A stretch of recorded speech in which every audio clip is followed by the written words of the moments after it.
Good evening, everyone, distinguished guests. Thank you for joining us today and welcome to our webinar. I'm your host today. My name is Dr. Abdulaziz Rabia, family medicine consultant and the General Director for National Health Economy and Health Policy at the Saudi Health Council. I'm really excited today. We have a very interesting topic and a very distinguished guest. We have Prof. Lubna Al-Ansari. She's a family medicine and community medicine consultant at the King Saud Medical City. Prof. Lubna today will be talking to us today about toward evidence-based policy in Saudi Arabia. Just a background about Prof. Lubna. She's a practicing physician at the Medical City. She's a chairperson steering the Committee for Clinical Practice Guidelines at the Medical City.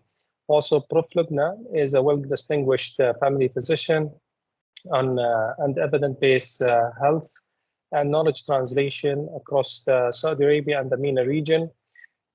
She had worked collaboratively with the WHO and UMRO region and different projects in the region.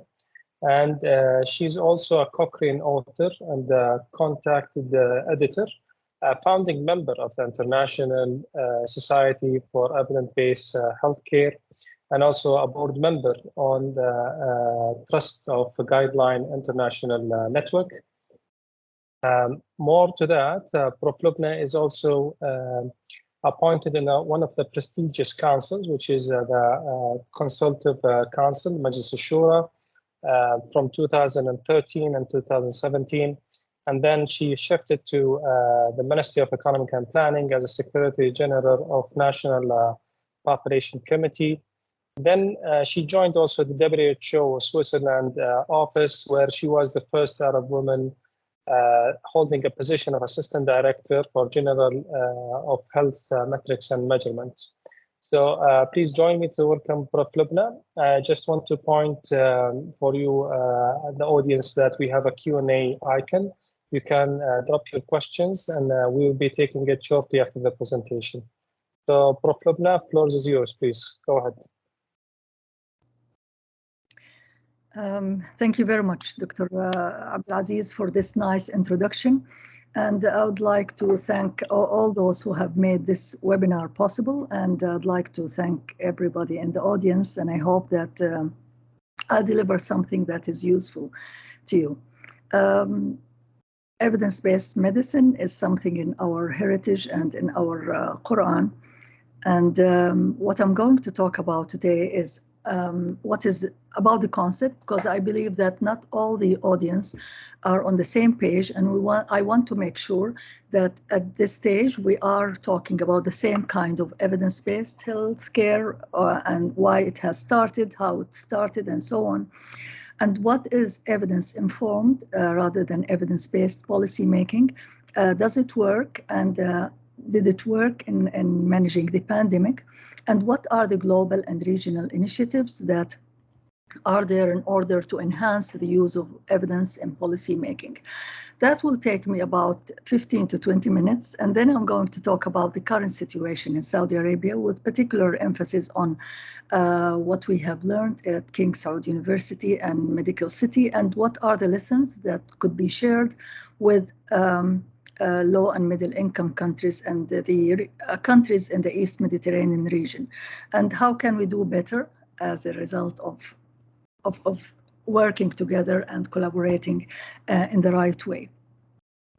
So first of all, I would like to thank you all. Thanks for Dr. Abdulaziz Rabia, thanks for Dr. Rakan Al-Mughira and Dr. Miss Hiba Jabarti and everyone in the Saudi Center for Safety.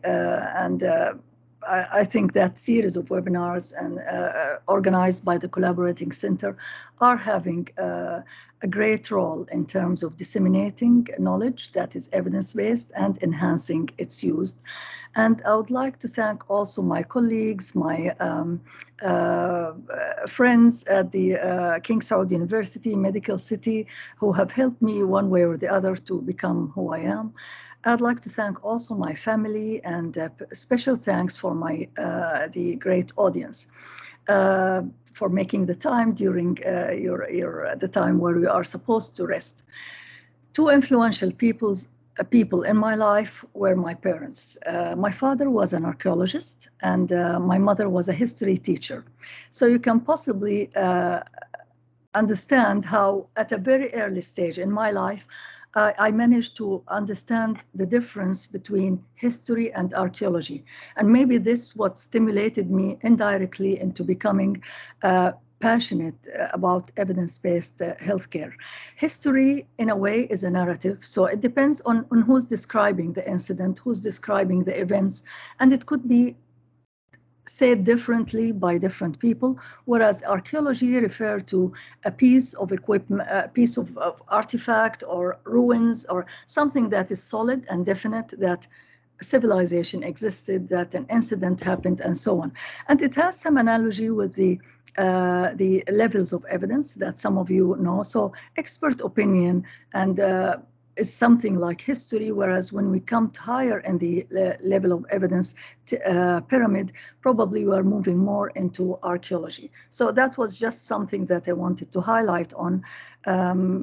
My father spent his life doing excavations at Qaryat Al-Faw, which is the south of, close to Najran, south of Saudi Arabia. And these are, he has worked there for about 2 decades, and these are some of the findings. And if you have doubts that Arabia, the part that is Saudi Arabia now has been a very vibrant place, then this is an evidence that it has been so. So probably you would be you would know that when these pieces, these are only examples of artifacts were discovered, that what meant a lot. And there are many of them that you can visit in the National Museum and in other museums in Riyadh and in Saudi Arabia. The other thing that I wanted to talk about before I go into that outline is why should you listen to me. And Dr. Abdulaziz Al-Rabia mentioned some of the things that I'm involved in.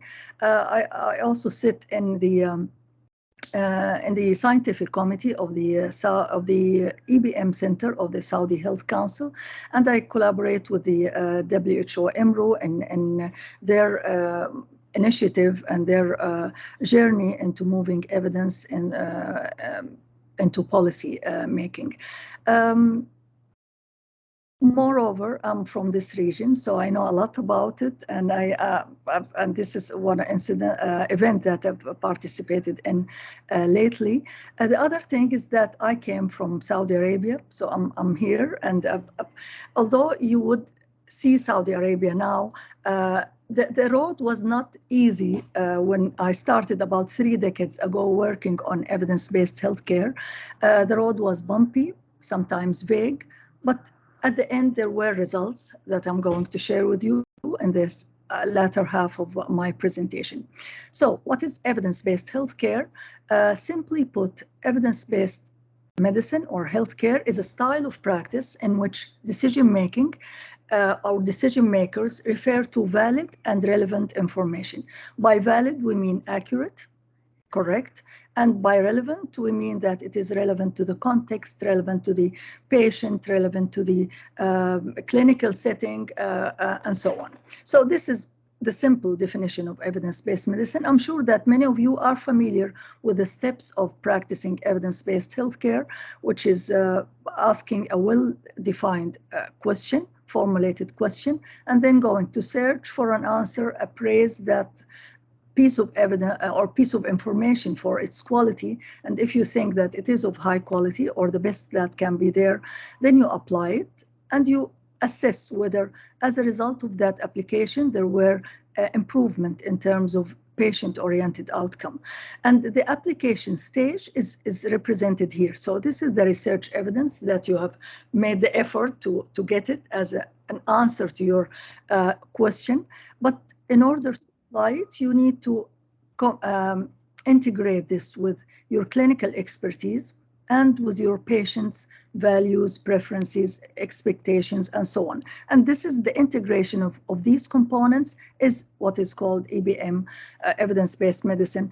Evidence-based medicine had moved into being larger to encompass all aspects of healthcare. So it was evidence-based practice and then evidence-based healthcare, including the policy making, but still EBM is the generic part or the generic term that is often used. And sometimes we call ourselves EBMers because we are practicing or trying to practice proper EBM.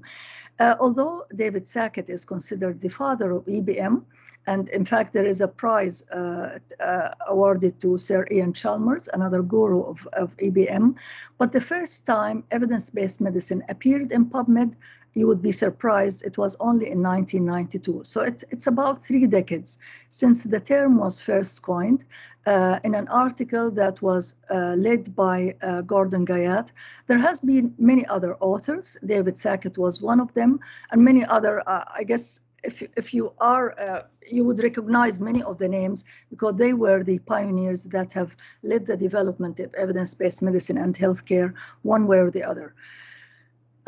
The use of evidence came as a result of large and unjustified variation in clinical practice. In a small area like New England, there would be like 6-fold variation in terms of doing surgical procedures, such as hysterectomy or such as appendicectomy or whatever. And it came as a result of significant levels of inappropriate care, sometimes harmful care, not only ineffective, and the evidence of as a result of over-medicalization and treatment-induced ill health. So there has been reasons, and of course, the waste in healthcare. This is an old study. It has been published a decade ago, where it talks about the categories of waste in the US healthcare system and some modeling to see how much is the annual waste in terms of money, in terms of dollars, and whether you take a smaller or the low estimate or the high estimate, it accounts for about 21 to 47, so 1/5 to 1/2 of the spending on healthcare needs, expenses. And I'm going to show an update of that study as well. So the EBM, when it was first announced in the 90s, it was a form of disruptive technology. It was an unusual thing. It was radical. And it came to democratize decision-making by making research evidence available to everyone. And anyone can use it, whether the person is a junior or a senior. So it has been 3 decades since evidence-based medicine was there.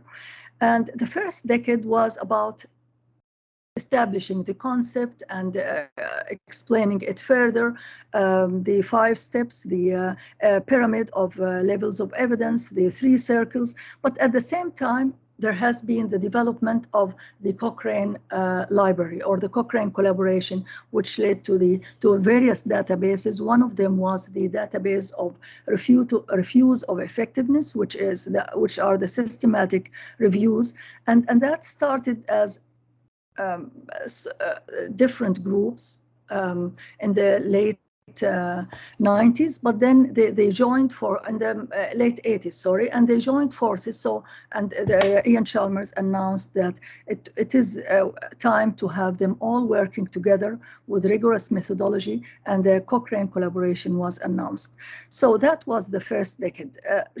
Although I'm moving away now from the historical timeline, systematic reviews are different from the narrative reviews or the reviews that were there, and they are produced via a systematic process where there is a methodology section that describes how the review was prepared, and it might include meta-analysis or not, and that differentiate a qualitative versus quantitative meta-analysis, and it could be published in the Cochrane or not published there. But most of the systematic reviews are not yet in the Cochrane collaboration or not there, and the science of developing systematic reviews have developed to include rapid reviews, because initially a systematic review would take few months to sometimes a year or even 2 years in order to be developed. Whereas rapid reviews, the world is in need of evidence and quickly. So the rapid reviews was a milestone in the development of systematic reviews. There are many guides, and I'm showing here the one that was released by the WHO in 2018. And then now with the use of technology, systematic reviews might be completed in 2 weeks, and that is a group from Australia. Living systematic reviews is another venture or another presentation of systematic reviews. The Cochrane reviews are usually updated every 2 years or 3 years, but living systematic reviews would be updated more frequently, and that would be the basis for even living guidelines. Okay, so that's it has been pioneered by the Cochrane collaboration, but there are many other entities that are working on living reviews. I'm not sure who first coined the term living evidence, but it has been there since the 2014 and more. The first time it appeared was by Julian Elliott from Australia. Anyway, the second decade of EBM, and I'm talking here about the millennium, the beginning of this millennium, where there are products of evidence and tools that would help the implementation of evidence and the clinical setting. Clinical practice guidelines probably has been there throughout, from Hammurabi codes, but to make them evidence-based, that took place at the beginning of this millennium, and there has been standards that were published by the Institute of Medicine and by the Guidelines International Network, GIN, and that is the hallmark of evidence-based guidelines is that recommendations would be based on a systematic review of evidence that shows, that assesses the benefits and harms of alternative options.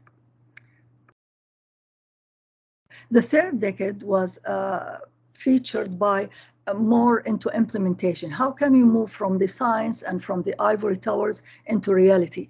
There has been the various models like the knowledge to action framework from the Canadian Institute of Healthcare and other from the JBI and so on.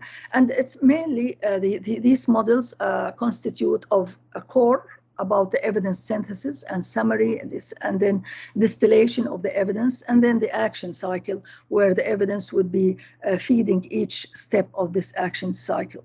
It has been highlighted also that the ecosystem is fragmented. There are many players, but they don't know how to work together. So the concept of having an evidence ecosystem also appeared lately. And that's how we can, hopefully, this kind of ecosystem where there are so many players and so many processes taking place would help us to bridge the gap between science and policy. Now, what is evidence-based policy making? And in order to answer this, we need to define what is a health policy to start with. And some people think that it is very difficult to describe a health policy, and that's a funny or an extreme description of a health policy. It's like chess while playing rugby on a speedy train. So just to indicate how difficult is health policy, development of health policy. It's in general, it's a dynamic blend of social strategies, laws, regulations, funding decisions, etc., and evidence, of course, and into the producing recommendations for the society and for patients. And it's a combination of policy, politics, procedure, and science, but it doesn't necessarily follow a certain order. This order, which is thoughtful and nice, I've got this as a screenshot from the textbook or the guide on policy making that has been recently launched by the Saudi Health Council under the leadership of Dr. Abdulaziz Al-Rabia. And so it starts with problem definition and agenda setting, and then policy formulation, policy adoption, policy implementation, and then monitoring and evaluation. And then there are so many chapters under each stage of this policy development. Easier said than done, but it is doable. At the end of the day, it is doable. And you're probably familiar with the 3 circles of evidence-based healthcare. There's a similar one of evidence-informed rather than based, because it's difficult to base the decisions, the policies, just on evidence. There are so many components in the ecosystem, but again, there is the evidence base, there is the political will, if we want to simplify it, and there is the social strategy. And if we that's the evidence base, which is here and here as well. But when we talk about the political will, possibly we're talking about the clinical, in a way, a clinical expertise, but highlighted to be a political will, and I'm going to explain in a moment, and the social strategy, which represent people and patients. And again, when a policy is produced with the integration of input and contribution from all stakeholders, then it is an evidence-informed health policy. The social strategy refers to actual detailed policy plan or approach to address the problem, along with the social infrastructure or system in place to support the strategy. So when we talk about social strategy, we're not talking about the healthcare system alone. We're talking about the development, about the education, about women empowerment, about so many components that go into social strategy. And when we talk about the political will, we're talking about the patients, but we're talking about providers, payers, and public entities. So it's more than simply policymakers. There are others who are part of the political will.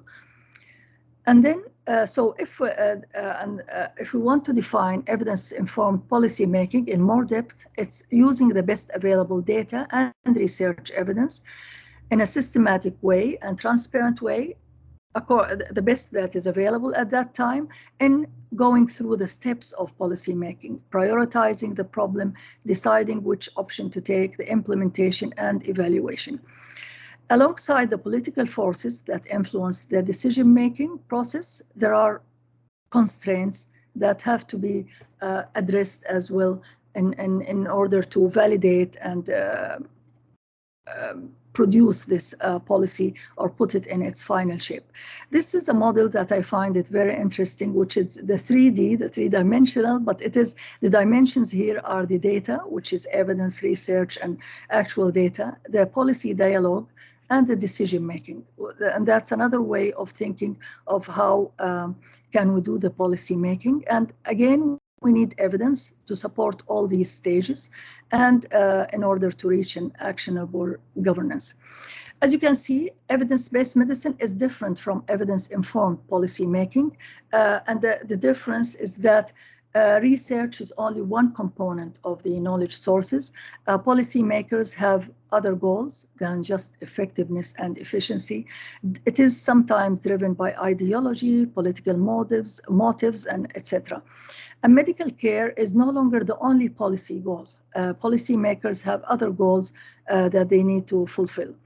And that probably explains part of the dilemma that policymakers face.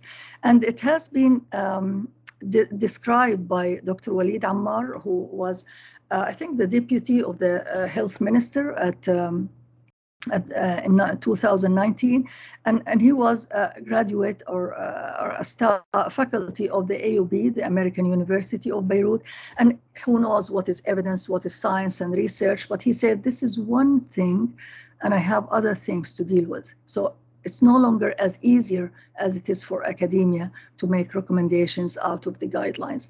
So scientists, which is academia, produce evidence, but not in the form or quality that is known and useful to policymakers.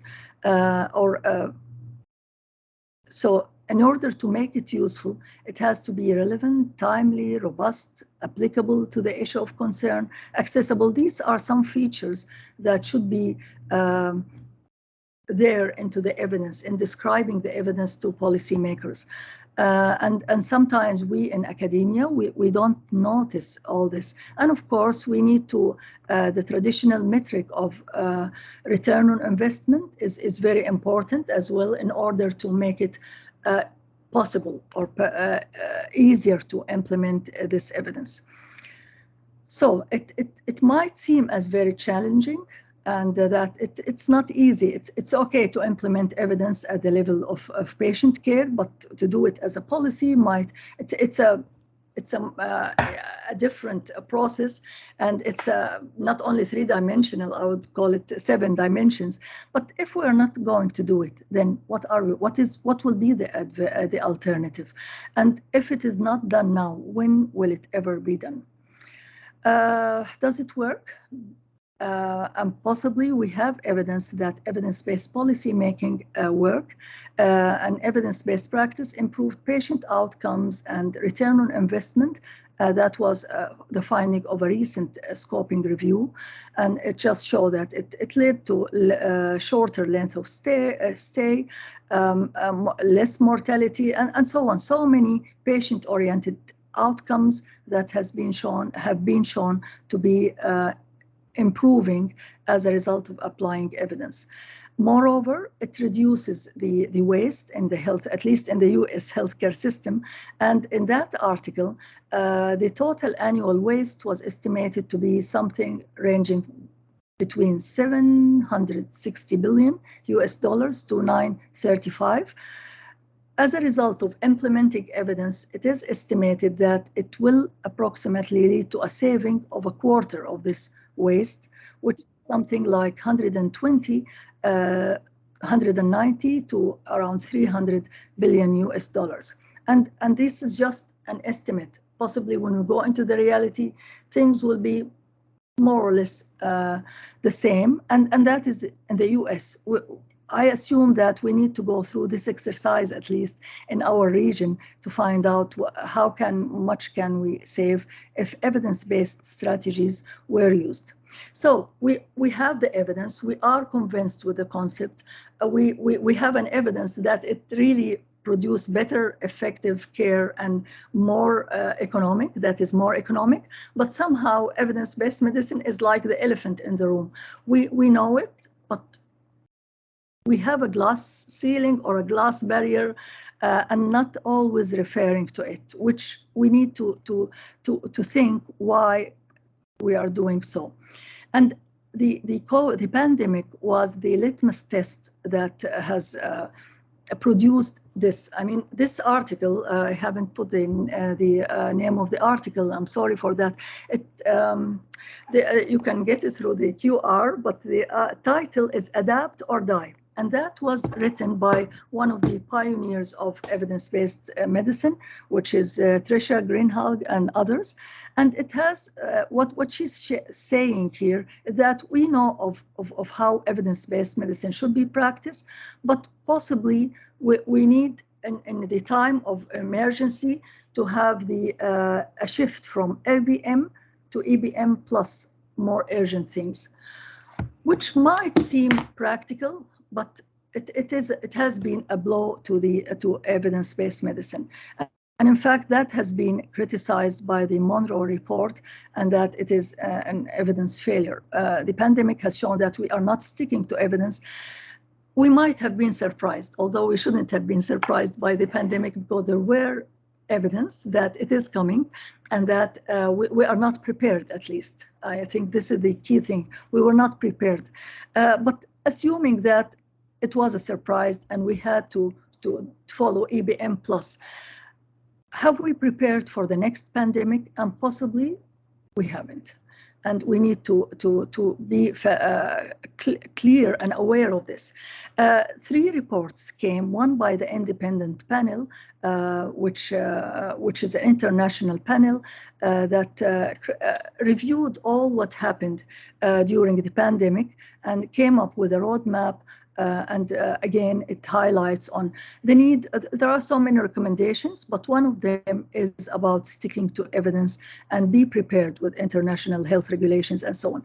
Another report that came from the G20 high-level independent panel on financing the global commons for pandemic preparedness and response. Again, it emphasized on the need for using evidence. And the third was the Lancet Commission that came up with some recommendations classified under how can we understand the future, the current pandemic, how can we prevent the future pandemic, how can we enhance the multilateralism. And in all these reports, there has been emphasis on the evidence. I mean, till now, we don't know whether we should use masks or we shouldn't use masks. I mean, it was okay with the Spanish flu 100 years ago, and it might be okay now, but it shouldn't be okay in the future. We need to have high quality RCTs that answer this question. There has been, back to what are the global and regional initiatives that are supposed to support evidence-based policy making. I will start with the regional one because I'm so proud of them. And the regional, the WHO, EMRO, has issued a ministerial resolution in 2019, and that was 4 years ago. On the need for developing institutional capacity for evidence-based policy making, and that has been approved by all the countries of the region. They have even described how each country would have its share. Some countries with advanced academic institutions are expected to have the following outcomes in terms of advancing policy making, and other countries under living in very stressful and life-threatening situations still have to have their share in terms of developing evidence-based policy making. The model that they have, and at the end of the day, we are all working together. The model or the pillars that they have proposed in order to reach this goal was guidelines, clinical practice guidelines, health technology assessment, knowledge translation, ad hoc studies or research, national surveys, and data, health routine data that are collected throughout regular patient care. And of course, there are so many details that we can expand on in the discussion. This is the vision, the regional action plan that they have produced, so that all health-related policies and decisions should be informed by the best available evidence from research and data. And this is the framework.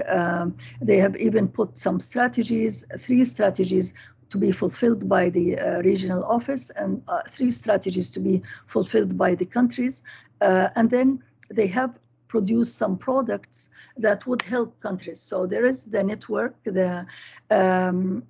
of evidence and data to policy, where all the institutions, all the countries are members, and there are many institutions that are there in order to support the development of the pillars proposed. There is an online course where you can go into, it's a bit, so this is the beginning. What would you like to learn about evidence-based policy making? You just click if you want to talk about or learn about guidelines. You just click and it gives you the resources and the steps of conducting evidence-based guidelines. The same for health technology assessments and so on. And there are some videos that were produced for policymakers in a way getting everyone on board. So that was at the regional level, and I believe that that we are all requested. It's a duty, it's a moral duty and an ethical duty. But after the pandemic, there has been a global commission on evidence that has been developed. It is based in McMaster University, but it has members from different evidence producers, and it's also interesting to go through. The first report appeared in 2022, and then there was an update in 2023. So it talks about the 8 forms of evidence, And it talks about 4 types of decision makers, which are practically all the stakeholders. And it talks about what kind of evidence do you need or the decision maker need in order to answer certain questions that are related to policy making. What are the forms of evidence? There is a local evidence. Some evidence has to be produced locally, some at the global that can be adapted, and we need intermediaries which can help adapting the global evidence into according to local needs. And of course, the emphasis on living evidence products. It has, the report has also shown that during the pandemic, there has been more emphasis on this, more emphasis on this kind of evidence, which is not the top of the pyramid, and more use of these. So you can see that we have been away from evidence-based medicine as we know it, and more into modeling, use of technology, and so on. So we need to reverse that order, to reverse that situation, and the recommendations that were in the first report and asserted in the second report were these: to formalize and strengthen domestic evidence support systems, to enhance and leverage the global evidence architecture, and put evidence at the center of everyday life, which is, in a way, evidence in all policies as we know it. And then it talks about, it gives explanations. It's not a very lengthy, long document, but it is a very useful one that is very nicely written. I would encourage you all to go through it. So the whole world now is geared towards evidence-based policy making. But that's something that, of what I've talked about is the concept and the high-level things. And I'm going now to go from the macro level to the micro level, if I'm allowed to say that. And I'm going to describe what is the situation in Saudi Arabia, because there are so many lessons that we have been through. And in order to describe what we have achieved so far, I would divide this into 2 stages. The first stage was from the 90s till 2016, when we had the transformation in healthcare, and then from 2016 to the present. Against all the odds, we started to talk about evidence-based healthcare in the 90s, so we were not too late. At least as far as I know, in King Saud University, we were doing that. And of course, we are doing this as we usually start with our residents in family medicine. So we've been teaching about critical appraisal, and then we moved into the process of evidence-based medicine and systematic reviews and so on. And then we have established the first formal workshop that was led by Professor Jamal Jarallah at that time. And when this is a slide that has been prepared by Professor Hassan Baqil, and the workshop that we have conducted in the year 2000, has been attended by many people who have, it was a multiplier effect. So these people went back to their places and they started to teach, and we participated with them. So it was that decade, I would say, in Saudi Arabia, it was about disseminating the concept, and it was done to a large extent, but not beyond that. So there were entities that were developed in order to help further in this, like the research chair, Bahamdan research chair, that I was leading for 10 years. And then because I went to the WHO, our chair of the department is chairing this research chair, Professor Amr Jamal. There has been Burhan, or the Saudi Society for Evidence-Based Healthcare, that has been established and I would say nurtured by Professor Tawfiq Khoja for a decade as well. And there has been also the EBM Center of the Ministry of Health that moved lately, not lately, I would say a few years ago, to the Saudi Health Council. This is how we started, and Bahamdan, Sheikh Bahamdan was generous, and this is one of the studies that we conducted, Dr. Professor Khoja and myself, and it highlighted the importance of having summaries, systematic reviews, and guidelines. So although it's nice. Most of the workshop focused on how to teach individual people how to do it, the 5 steps approach, but it wasn't practical in order to make all the medical community knowing how to practice evidence-based medicine, and probably they don't need that. What they need is really to have recommendations that they can use. So we invested very much into guidelines and in systematic reviews. And this is the first workshop in systematic reviews that we have conducted. Yet there has been some enablers, and accreditation was one of them, because in the statements of accreditation, there is a large section on the use of guidelines, at least, and preferably evidence-based guidelines. And then in the second round of accreditation, an implementation of guidelines.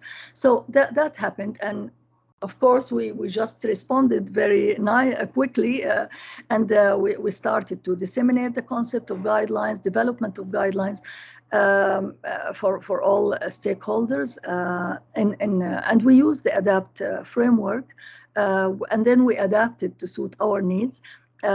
And our needs means that we don't have enough systematic reviewers in order to produce a systematic review for each recommendation in response to each question that is needed for the guidelines. So we had a modified approach that helped and worked, and we have many guidelines that proved that they are effective. And these are some examples showing that there is an impact and improvement in patient outcomes as a result of implementing these guidelines. And I'm going just to go quickly through that.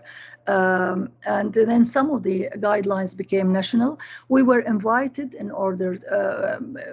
invited to participate in disseminating the methodology in neighboring countries, in Kuwait and in Tunisia, and that was mediated by the WHO, EMRO as well. They have asked us to support INAS, which is the accreditation body in Tunisia. It used to be called INASANTE at that time, and we invited them. We provided a workshop for the policy, the top people, the leadership of that body, and then they invited us, and then we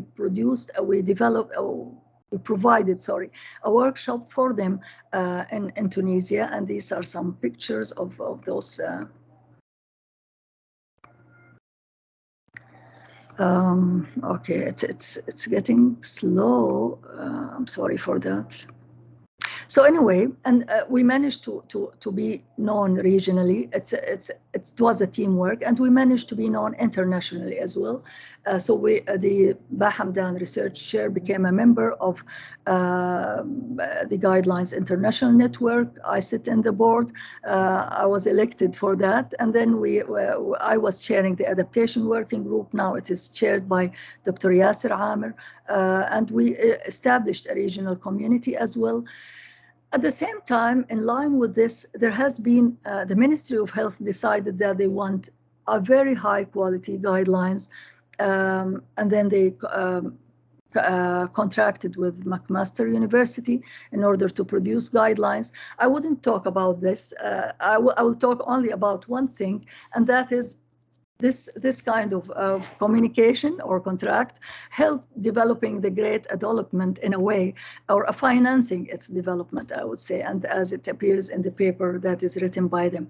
So there has been so many positive aspects of EBM in Saudi Arabia. The concept was disseminated, and there were dedicated teachers, many working groups, some information sources, but it has to be based on people who have passion. And when these people are having other things competing for their time, there is a problem. Besides, we haven't networked or collaborated very properly. We did, but it wasn't proper. We could have done more. There were multiple healthcare providers. Luckily, the Saudi Health Council now is doing its job. The leadership was not always on board. We were lucky in the King Saud University, but that we sustained it for a while, but it was not always sustainable. And most importantly is the funds. Funds were not always available. So anyway, that was the past. Talking about the present situation, in 2016, the Vision 2030 of Saudi Arabia was launched, which is very ambitious and with so many, with a focus on sustainable healthcare, and with the new model of care was launched in 2018 with its domains and enablers. And I was so happy that one of the cross-cutting themes was, I think this next slide show it better, was the use of national guidelines. So that was fantastic. And in fact, what has been done so far by the holding company has been published in this paper, and there are design principles that are supposed to be producing guidelines of high quality, relevant, implementable and sustainable guideline system. We hope that this ambition will continue, but one thing that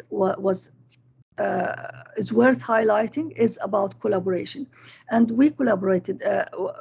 First of all, the work on guidelines was shouldered to the Saudi Health Council, the EBM Center of the Saudi Health Council, which makes sense. And then the other part is to build strategic partnerships and collaboration, and that happened. For the first time, we have an MOU that is signed and between the King Saud University Medical City and the Saudi Health Council in order to support the development, implementation of guidelines. We hosted an international conference, the conference of the International Society of the Evidence-Based Healthcare, the 9th one, and it was a virtual in Saudi Arabia. And moreover, from the Saudi Health Council, from the department that is led by Dr. Abdulaziz Rabia, a comprehensive manual for using and integrating data and evidence into policy decisions is launched. A wonderful manual that I would encourage everyone to go through it and benefit from it, and maybe from other countries to consider it and adapt it. I'm just concluding by saying that success is not a straight line. It's a very squiggly and very tortuous. Can we do better at the moment? And I think we can. The sustainability challenges that every country and every institution face are the same. These are the sustainability challenges: funds, indicators, not going deep enough, and so on. But the recommendations I will conclude with is that we need to collaborate together. We need to work together in a better way. We need it shouldn't be that this institution or that institution. It should be all of us, because we will all win and there will be synergy by collaboration. And these are popular recommendations. And moreover, we need to have as well what we call knowledge brokerage, or intermediary of knowledge, as recommended by the Global Commission on Evidence, because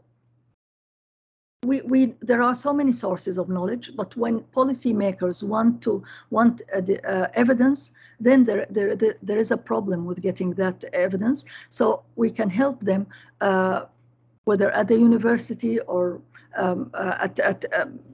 or a team that is developed with representation from different groups, into having the knowledge that is necessary for decision makers.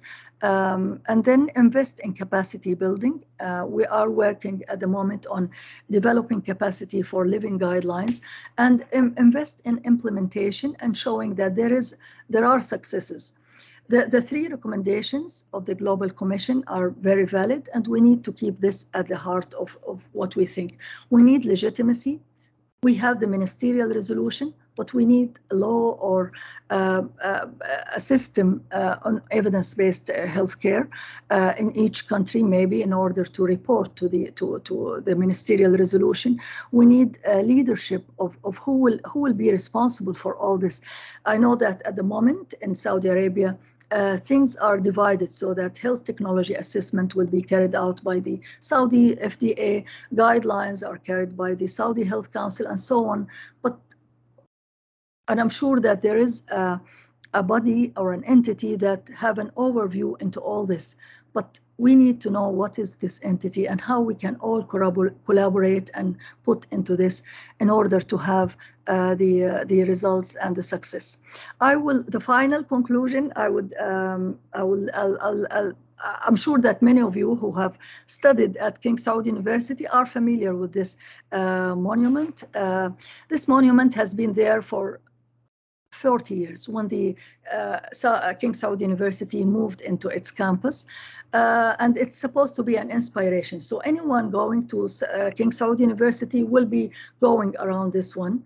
There's something written when you are going to the university, something written on it, and something else written on it when you are leaving the university. And when you are going,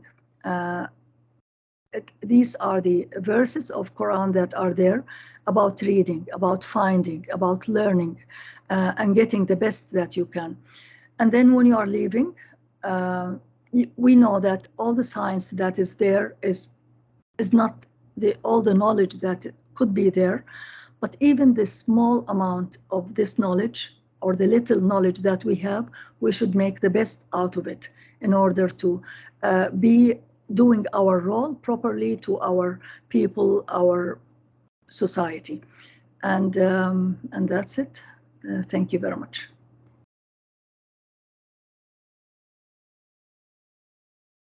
Thank you very much, Prof. Lubna. Really excited and a very comprehensive webinar. To be honest, every time I listen to you, I learn something new. So I like the analogy that you use about historian and architects and how they evolve as an evidence, and it's quite interesting to understand it.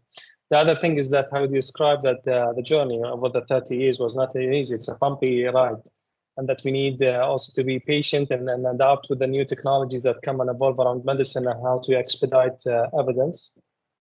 And we saw the different methodology, how do we develop policies like 3D model and the policy cycle. All of them in the center is the evidence. Without them, it doesn't make any sense that for the policy. And maybe you brought some history when you showed us the 2002 logos. It's like it was history. Most of these has changed over time. So thank you very much, Prof. Lubna, for this exciting presentation. Maybe I will open the chance for our audience to drop some questions in the Q&A, so with that we can take some of them. Let me see if I can see some of them. So one of the questions, Prof. Lubna, was around what is the role of ethics with regards to evidence-informing policymaking? Well, I believe that the concept of evidence stems from being ethical to our patients. We cannot be ethical if we are not implementing the best available knowledge into dealing with them. So if anything, I see them as going in parallel.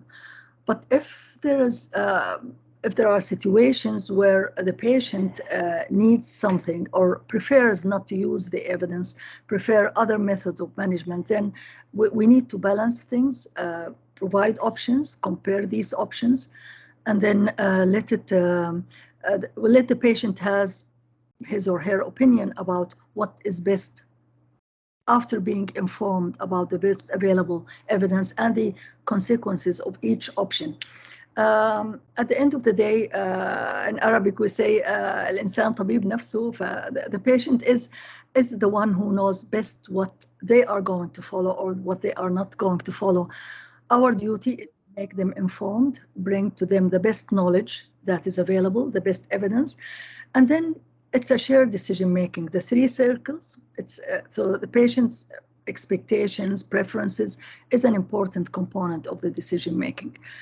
We have to be ethical. If the patient is really harming himself or themselves, then we need to alert them to that. And sometimes we need to to interfere, but this has to be a group decision rather than individual doctor-patient decision. Thank you, Dr. Prof. Lubna. Maybe I will take one more question because I'm conscious of time. So one of the interesting questions about Choose Wisely. I think this is an initiative where you basically take evidence-based interventions and then they create some policies around it. In the kingdom, it was adopted for like a few years ago, and now recently has shifted to the Patient Safety Center. The question was, is this initiative a form of applying evidence-based informed to policy? Choose Wisely.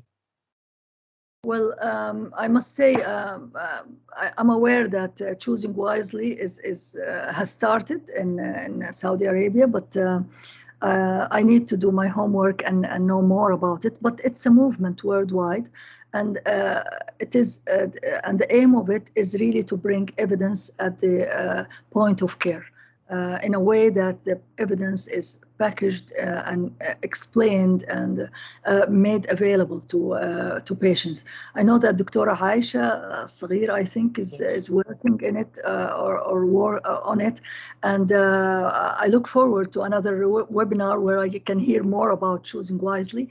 But it's a fantastic movement, and this is what I was referring to, that sometimes we don't know about each other. We don't know what others are doing. We know by chance that this is happening here or there.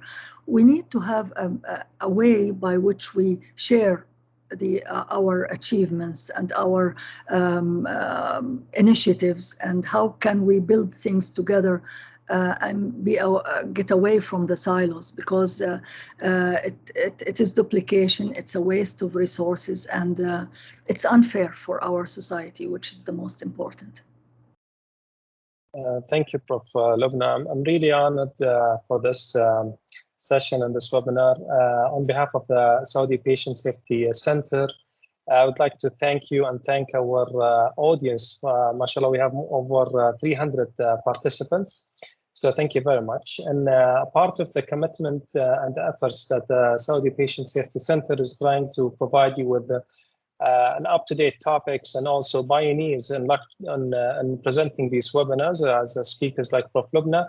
I would like you to participate with us on the session on the survey so that we can learn and enhance our way. Thank you all for joining today, and looking forward to welcome you back again in future webinars. Thank you very much, everyone. Thank you. Thank you. Thanks to Dr. Abdulaziz, thanks to the Saudi Center for Patient Safety, thanks for the great audience, and let's work together.